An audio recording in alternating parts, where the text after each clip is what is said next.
E sejam bem-vindos ao 5º capítulo do nosso treinamento Gestão no Controle de Pragas. Esse capítulo nós vamos falar de liderança e delegação.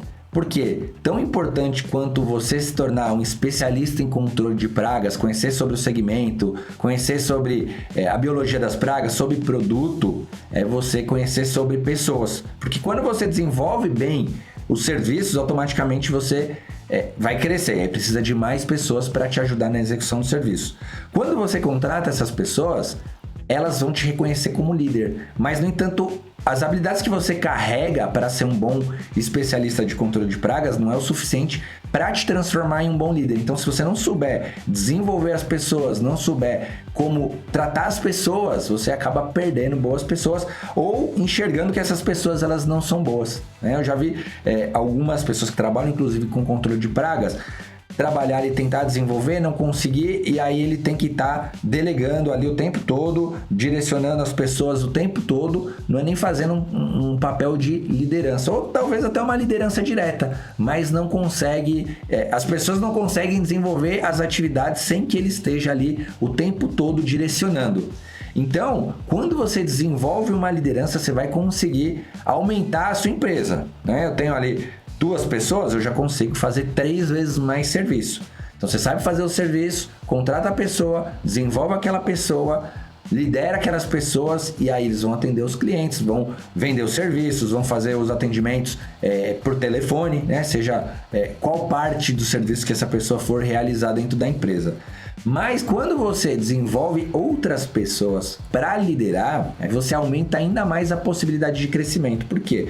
Eu consigo que um líder dentro da minha empresa faça um processo seletivo, que esse líder ele consiga treinar a pessoa, que ele consiga desenvolver outras pessoas. E qual que é a vantagem sobre isso? Enquanto ele faz isso, eu estou fazendo outras coisas, eu estou montando mais processos, eu posso estar desenvolvendo outras coisas ali dentro da minha empresa, que também vão me gerar crescimento. Mas antes de eu liderar outras pessoas, eu preciso liderar a mim mesmo, né? Porque a autoliderança é eu entender em que ponto que eu tô hoje e aonde eu quero chegar. Qual é a minha visão? Quais são os setores que eu quero ter na minha empresa? Quantas pessoas eu quero ter na minha empresa? Eu entender o que eu preciso me desenvolver nesse percurso para conseguir chegar naquela visão. E esse processo de autoliderança, ele é bastante desafiador, porque eu preciso entender das minhas dificuldades, dos meus desafios, para poder buscar esse desenvolvimento. Não tem como eu formar líderes se eu não tiver me desenvolvido como líder. E o empresário, muitas vezes, ao invés de ele trabalhar mais essa parte de desenvolvimento, de liderança, ele acaba aumentando a quantidade de horas trabalhadas na execução ali, na operação do serviço. Isso até inicialmente vai surgir um efeito, mas com o tempo vai ficando inconsistente. Porque em algum momento ali eu posso não dar conta de tudo, né? E aqui eu vou mostrar para vocês, aliás, nós já falamos sobre algumas ferramentas que a gente precisa ter para desenvolver um time mais engajado, um time que vai te ajudar a desenvolver uma empresa de mais resultados. Eu vou mostrar uma ferramenta agora, nesse capítulo, que é o Código de Conduta, tá?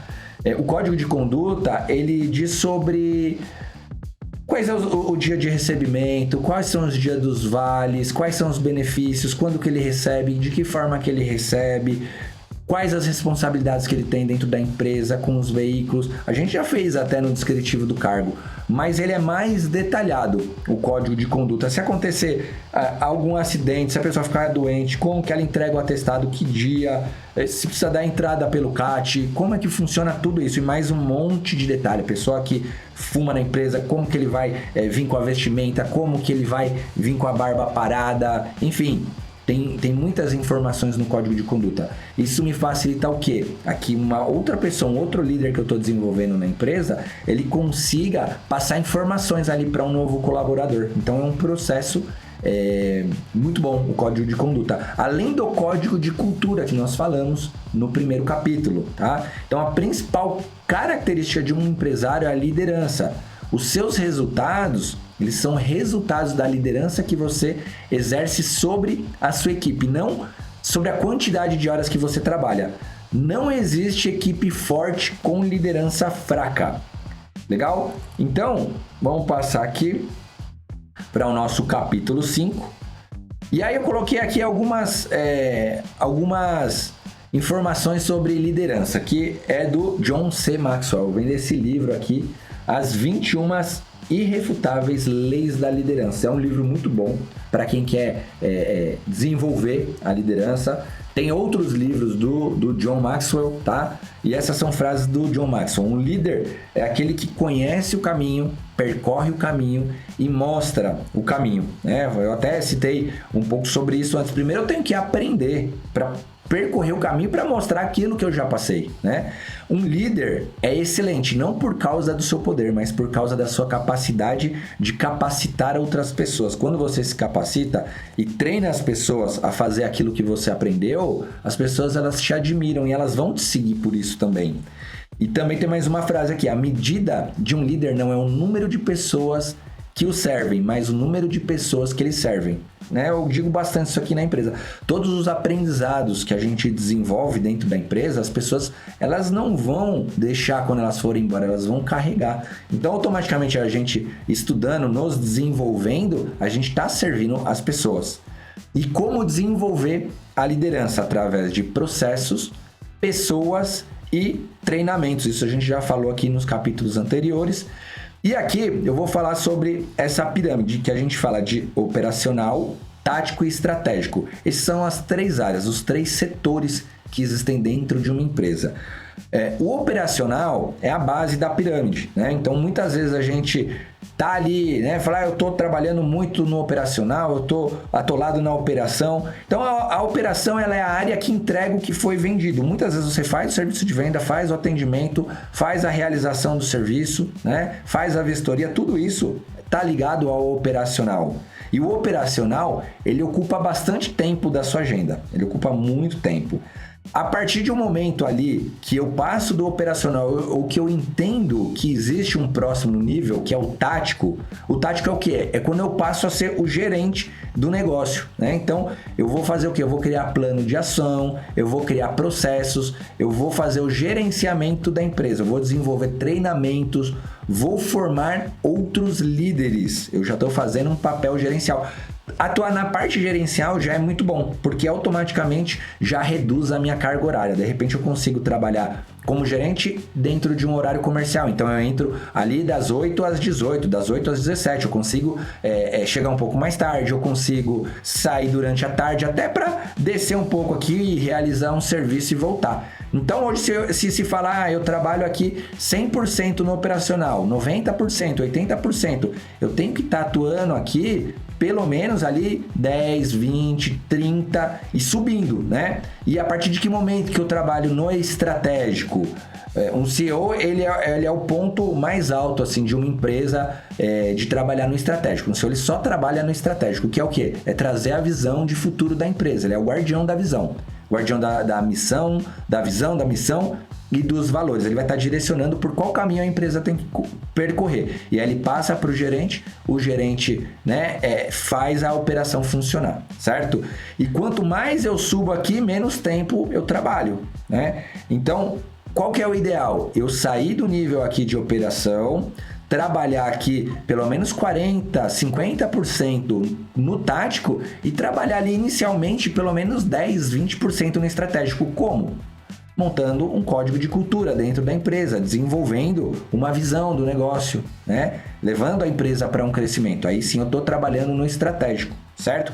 Então, o ideal não é trabalhar, subir aqui e largar o operacional. Eu virei o CEO da empresa e agora eu não acompanho, eu só falo o que tem que ser feito e aí a equipe... Não, isso não acontece. Você tem que atuar, é importante atuar aqui tanto na parte tática quanto na parte operacional para sentir como as coisas estão indo, para sentir a necessidade da equipe. Se você ainda é uma empresa pequena, você tem que separar na sua agenda para atuar um pouco em cada área. Operacional, tático e estratégico. Então é aquilo. Hoje eu trabalho muito no operacional, mas eu tenho que separar pelo menos 10% ali para começar a trabalhar no estratégico, 20% a 30% para trabalhar no tático. E aí no tático eu vou desenvolver o quê? Vou fazer um bom processo seletivo, vou criar os processos para contratar uma pessoa para que elas atuem mais na parte operacional da empresa. Legal? E a liderança ela é o primeiro grau de escala dentro da empresa, porque a partir do momento que eu desenvolvi uma pessoa, essa pessoa ela vai conseguir realizar também o serviço, né? Então, já é um grau de escala. Se eu tenho eu e mais 5 técnicos, eu tenho uma escala de conseguir fazer 5 vezes mais serviços. E a formação de líderes, ela é a exponencialização da capacidade de crescimento, porque se eu tenho um líder ali, vamos dizer, na parte de vendas, né? Na parte de atendimento, de vendas ali na área comercial, e eu tenho um líder operacional, automaticamente esse líder de vendas e o líder operacional, eles vão fazer a empresa crescer, e eu consigo atuar mais na parte tática e mais na parte estratégica da empresa, entendeu? E qual que é a importância de delegar as tarefas? Não só de liderar, mas também de delegar. Por que eu tenho que delegar? Delegar é essencial para o crescimento da empresa e para que eu, como gestor, possa focar na parte tática e gerencial do negócio. Como? A chave para delegar com sucesso é ter processos bem definidos e treinar a equipe. Então tá tudo interligado, é processo, treinamento, liderança, código de cultura.